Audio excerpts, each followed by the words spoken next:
Café Anyway.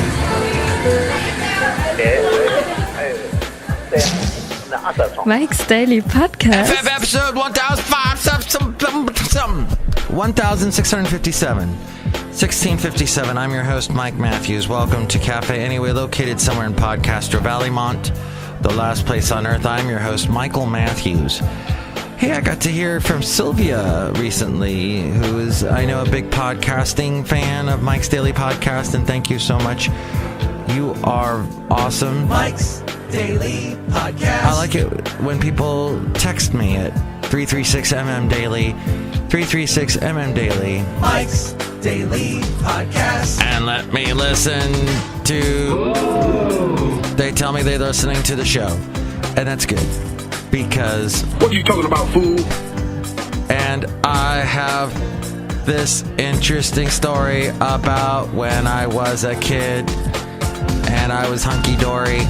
I was this kid growing up in the San Fernando Valley in Van Nuys. Mike's Daily Podcast. My mom was a secretary, a bookkeeper for an artist Mike's who sold Daily wall art. Podcast. The stuff that you see in Mad Men. When you're watching Mad Men and Hot Magma, there's the little Mad Men music. Wait, let's get the drums in. Here come the drums. Oh, and as the drums came in, so also came in this person. Hello, Mega Master, it's Madame Rootabega, and I dated all of the madmen. You dated all of them? Yes, they were all very nice people, and I liked them. Oh! Whoa. They seemed a little bit drunk most of the time. They did a lot of the drinky. Yes, that's true. What are you, nuts? Oh! Look who else walked in. Hello there, Mike. This is Valentino, the parking attendant. And this is Bison Bentley. Do you know that? Mike, what's Mad Men about? It's these guys, they're mad. They do advertising. I wanted to get into advertising. It seemed like a great business, but it seems like a lot of work. And then you make commercials, and then who really likes commercials? They suck. Who wants to I hate when people bring up to me, "Oh, Mike, have you heard this commercial? It's really funny."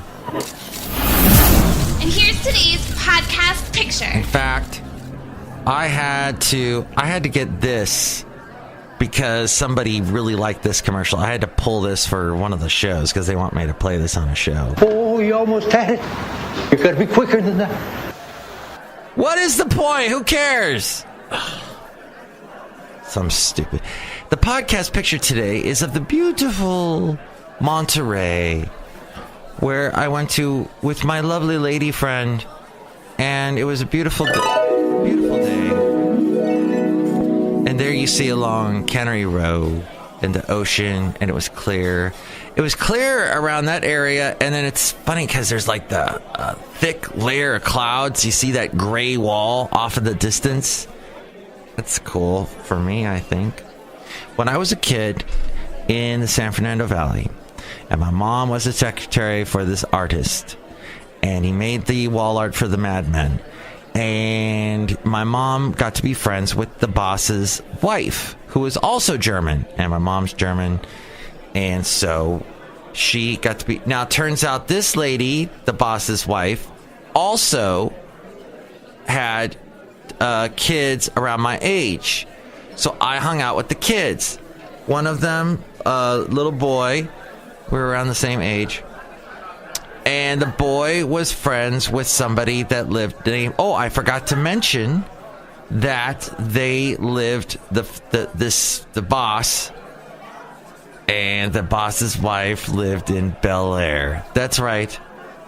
Bel Air, California. Fresh Prince of Bel Air and all that.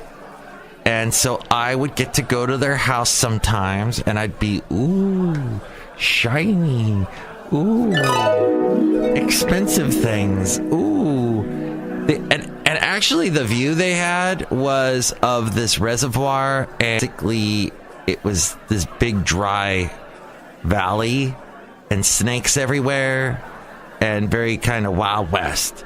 And so apparently the younger of he was a little bit younger than me, the son, and we were pretty good friends, and he had friends that included the son, and I didn't know it at the time, the son of Deniece Williams. Deniece Williams sang "Let's Hear It for the Boy, Let's Hear It for the Babe," whatever, that one from Footloose. She sang that, had a big hit with that. And I actually met her once briefly, but I had no idea who she was. So the thing is, I bring this all up because that one time I was visiting, and they had they go, "Hey, Mike, why don't you go bike riding with us?" But they were a little bit younger than me, so their bikes were smaller than what I was used to. So I'm riding bikes in Bel Air on these hills, and I was going down a hill, and I just crashed and hit my head really hard on the ground. And then I got a mild amnesia where I probably had a concussion. I was talking about it with my lovely lady friend, and I think the fact is I had a mild concussion as a kid. So I remember they immediately took me over to Deniece Williams' house, and I was hanging out at her house, drinking water, trying to recuperate. I think I had a bit of heat exhaustion as well as a very hot Los Angeles day. And yeah, that memory came back to me over the weekend. But I remember Deniece Williams' son being very cool, very nice. I think I even went to Magic Mountain with him. And anyway, the Café Anyway, that was a thing that happened in I will talk more about it in my memoirs. Anyway. So that was an interesting. Hey, I was talking to someone about BART and the fact that things happen on BART at the BART station that apparently anything can happen, basically. Those people that sit in a little booth that answer your questions, maybe sometimes if they look up from their tablet once in a while, if they look up from their book or magazine or phone, yeah, they really can't do anything if people are, let's say, jumping over the turnstiles or whatever you call those, the little gates that let you in and out if you pay with your Clipper card. There's that metallic door that, I don't know what it's made out of, aluminum or something, that's always right next to the information booth. And there are people that just walk through that without, they open it. It's the emergency exit, basically. And, emergency exits in most buildings, when you open it, a big alarm goes off. Well, I guess so many people used to open that door that the alarm would go off and just annoy the hell out of people. So they turned off the alarm. And people just walk through that door. And it happens constantly in the BART.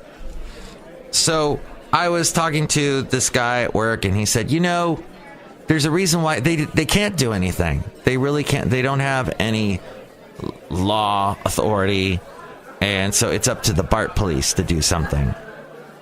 And yes, we have BART police. If you're BART, they don't really, they never seem to be around when you need them. But yeah, so people just walk in and out through that stupid thing. And people ride BART that don't pay. And then they ask us, the taxpayers, to, get taxed even more. Oh, hey, pass this measure that will allow us to tax you even more. Your property taxes will go up even more. And yeah, that'll go towards BART, and you'll be happy to pay that, right? Or we'll raise your sales tax as well. So that's life in the Bay Area. And I know I'm all curmudgeon-y today. And I was talking to my lovely lady friend about how I hate when people call California Cali. That is just such a, you don't even understand California when you call us Cali. And yeah, there's some Californians that call us Cali, and I like to call them ignorant, because it's not Cali. That's some made-up word that LL Cool J came up. And yeah, LL Cool J's cool. America elected Donald Trump. And yeah, the Russians helped. And yeah, LL Cool J's cool. But whoa, it's just stop saying Cali. I know I've influenced the world by saying that on my podcast, and everyone, well, a new sonic screwdriver on Doctor Who. That's exciting. And the new doctor will be a female. Back to the interesting things that happened at the fair. All of a sudden, as we're walking around, I told you about the frumpy Tara Reid, the overweight, washed-up Tara Reid, which is redundant. That Tara Reid woman that looked like Tara Reid, her name was actually Kyle, showing up and saying, "Oh my God, I'm having such a hard day. It's like, I'm working at the fair, but I'm not really working at the fair. Oh my God, you guys are so cute together." She was saying to my lady friend and I, "Oh my God." And then all of a sudden, this Tara Reid girl is hanging out with a guy, even though she's telling us all about her wonderful boyfriend who she loves dearly in San Diego. This guy shows up named Boaz, and Boaz looks like he wants to be the lead singer of an indie band. He's got like skinny jeans on and a vest and a stupid amulet, and he's got the obligatory beard. Just looks like and he's laughing, and he's got some kind of accent. He says he's from England, but I'm thinking, I'm hearing more Scottish. I don't really hear England. What's he saying? Oh, and I live on a boat in Antioch, he says. And this guy is hanging out with us for a little bit.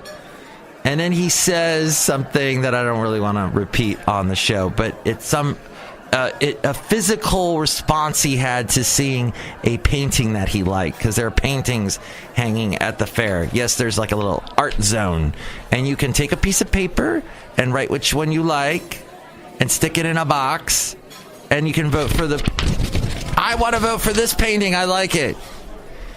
So this guy's name is Boaz, and he is just annoying as heck. And so that was interesting. Boaz and washed up Tara Reid, redundant.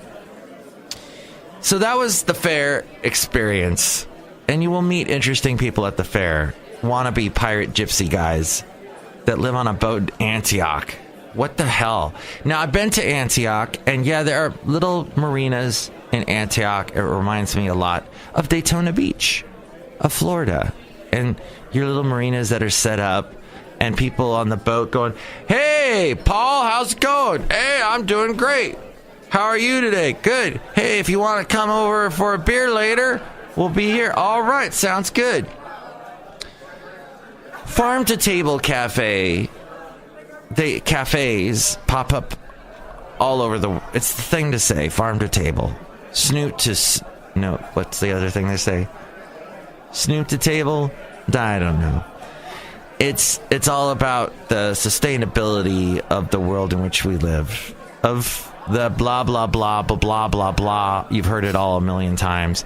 It's being said. So, I ate at a farm-to-table cafe, which basically means we can charge you more because apparently we've done this thing where we've taken the food directly from a farmer. And so we're eating at this place in Half Moon Bay. It's a lovely little spot.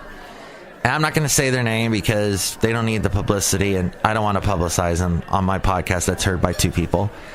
And there's this thing on their menu. You order at this table, kind of like a fast food restaurant, but they're not really because they're charging you more. And there's this thing on the menu that says cash is king. So I'm thinking, all right, it's a stupid farm-to-table hippie show.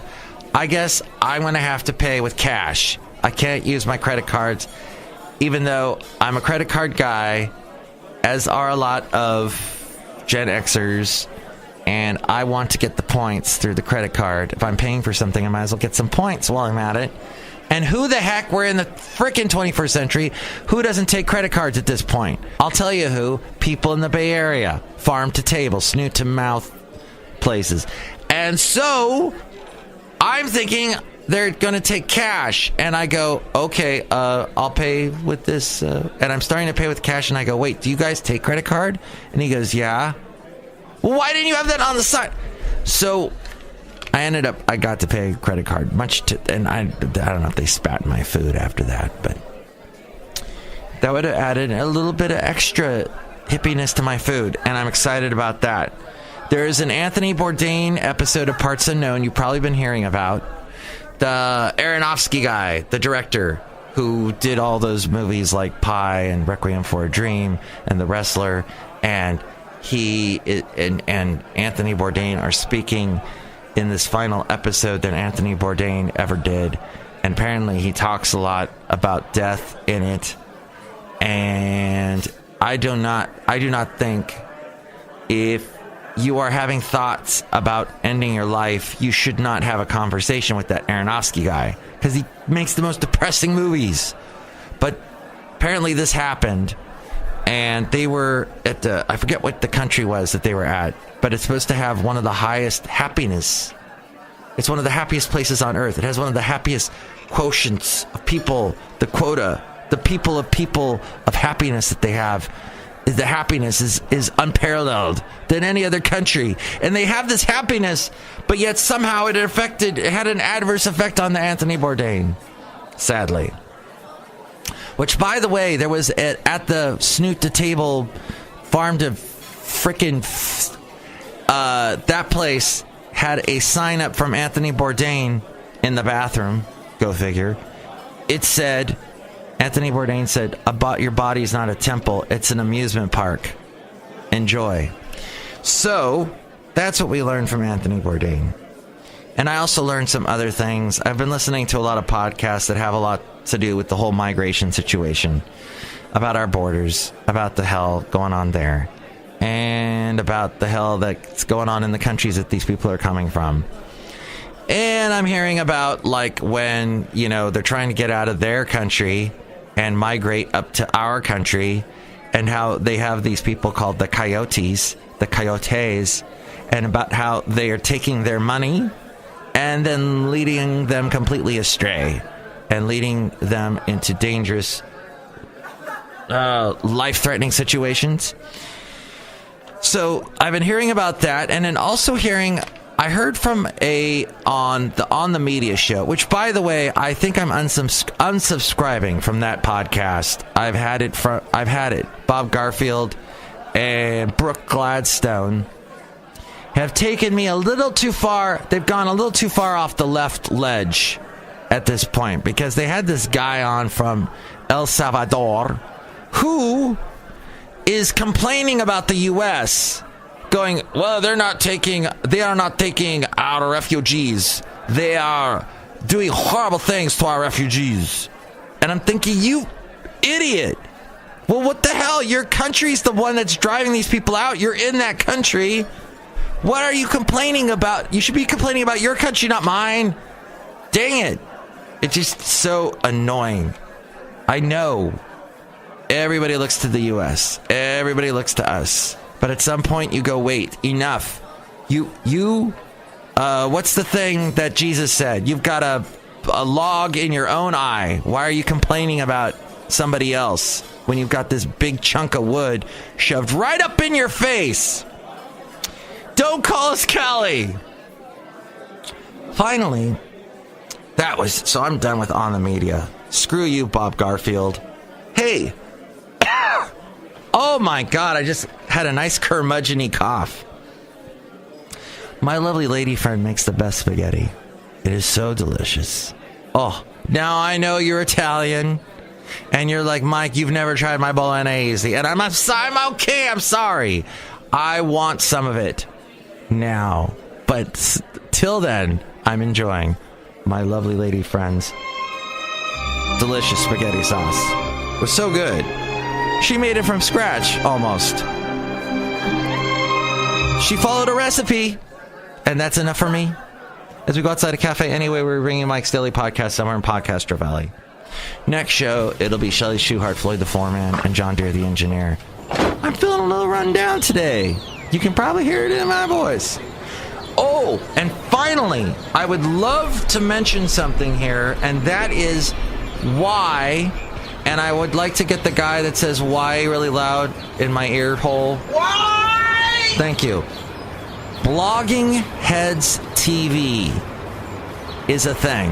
Bloggingheads.tv. Okay, somebody actually paid money for that website and set up a system that allows you to Skype, and you can basically do a show and do what I'm doing here, ranting and raving, but yet you are being filmed doing it. You do not want to see me talk. I do not want to see you talk. Just talk to a camera. There is no... What I'm saying is, now that video is so free and easy, I think we shouldn't have it. I think we should just have something like press a button and make all the cameras in the world blow up simultaneously. And that way we don't have to deal with this anymore, because there's just too much videoing going on. Just hit the button.